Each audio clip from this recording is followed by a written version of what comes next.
Hi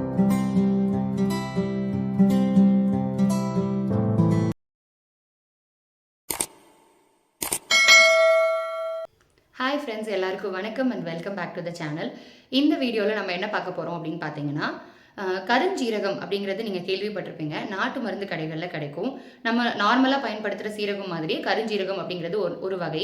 இந்த கருஞ்சீரகம் நம்ம வந்து உணவில் சேர்த்துக்கிறதுனால ஏகப்பட்ட பலன்கள் இருக்குது. அது என்னென்ன பலன்கள் அப்படின்னு தான் இன்றைக்கி நம்ம பார்க்க போகிறோம். ஸோ ஃபஸ்ட்டு பார்த்தீங்க அப்படின்னா, இது வந்து கல்லீரலில் அப்புறம் இரைப்பையில் இருக்கக்கூடிய கிருமி தொற்று வந்து சரி பண்ணுறதுக்கு கருஞ்சீரகம் ரொம்ப நல்லாவே ஒர்க் ஆகுது. ஏன்னா இதில் வந்து ஆன்டி பாக்டீரியல் ப்ராப்பர்ட்டிஸ் இருக்கிறதுனால உங்களுக்கு வந்து பாக்டீரியா தொற்றுகள் இல்லாமல் பாதுகாக்கிறதுக்கு இது வந்து ஹெல்ப் பண்ணும்.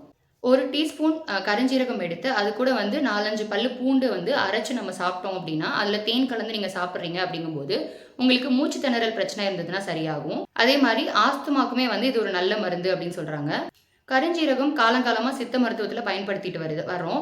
இந்த கருஞ்சீரகத்தை அரைச்சு பொடியாக்கி நீங்கள் வந்து உடம்புல தேய்ச்சி குளிக்கும் போது உங்களுக்கு சரும பிரச்சனைகள் ஏதாவது இருந்ததுன்னா அது சரியாகும். தினமும் 1 டீஸ்பூன் அளவுக்கு நீங்கள் வந்து கருஞ்சீரகம் சாப்பிட்டுட்டு வரீங்க அப்படின்னா உங்களுக்கு மலச்சிக்கல் பிரச்சனை இருந்ததுன்னா அது சரியாகும். நீங்கள் கருஞ்சீரகத்தை வெறுமனே சாப்பிடாம சாப்பாட்டோட கலந்தும் சாப்பிடலாம், இல்லை பொடியாக்கி இட்லி பொடி மாதிரி செஞ்சு கூட சாப்பிடலாம். அது இல்லாமல் கொதிக்க வச்சு கஷாயமாகவும் உங்களால் குடிக்க முடியும்.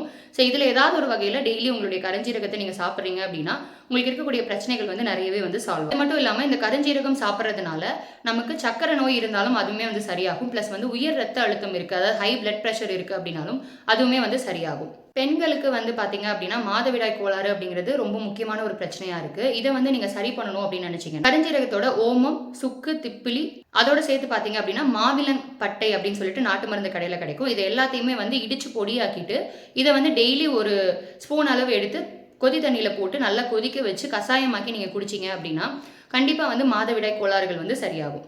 இந்த கருஞ்சீரகத்தை தனியாக உங்களால் பக்குவம் பண்ணி சாப்பிட முடியல அப்படின்னா கூட தினமும் குழம்பு வைக்கும்போது இல்லைனா ரசம் செய்யும்போது இந்த கருஞ்சீரகத்தை கொஞ்சம் சேர்த்துக்கிட்டு அதை வந்து நீங்கள் சாப்பாட்டோட கலந்துக்கிட்டீங்க அப்படின்னாலும் உங்களுக்கு வந்து இந்த பலன்கள் எல்லாமே கிடைக்கும்.